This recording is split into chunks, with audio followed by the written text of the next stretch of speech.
રાજકોટ સ્થિત માધવ શરાફી સહકારી મંડળી હવે પોતાની સેવાના 27 વર્ષ પૂર્ણ કરી 28મા વર્ષમાં મંગલ પ્રવેશ કરી રહી છે. આ ઉપલક્ષમાં મંડળી દ્વારા આગામી 15 જુલાઈના રોજ શહેરના હેમુ ગઢવી હોલ ખાતે ભવ્ય કસુંબીનો રંગ ડાયરાનું આયોજન કરવામાં આવ્યું છે.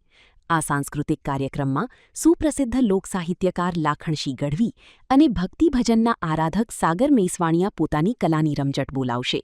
હાલ મંડળીના હોદ્દેદારો અને કાર્યકર્તાઓ દ્વારા આ કાર્યક્રમને સફળ બનાવવા માટે ભારે જહેમત ઉઠાવવામાં આવી રહી છે.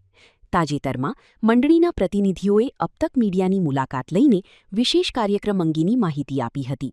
માધવ શરાફી સહકારી મંડળીના managing director doctor N D Shilu આપ સૌને અબતકના માધ્યમથી વિનંતી કરું છું કે લાખણસિંહભાઈ ગઢવી અને શ્રી સાગર મેસવાણિયાનો આયોજન કાર્યક્રમ જે છે કસુંબીનો રંગ 15 જુલાઈ રાત્રે 8 વાગે હેમુ ગઢવી હોલમાં આપ સૌ સહપરિવાર સાથે જોડાઓ અને સાત્વિક વૃત્તિના ભજનો અને લોક સાહિત્યને સાંભળો એવી મારી વિનંતી છે.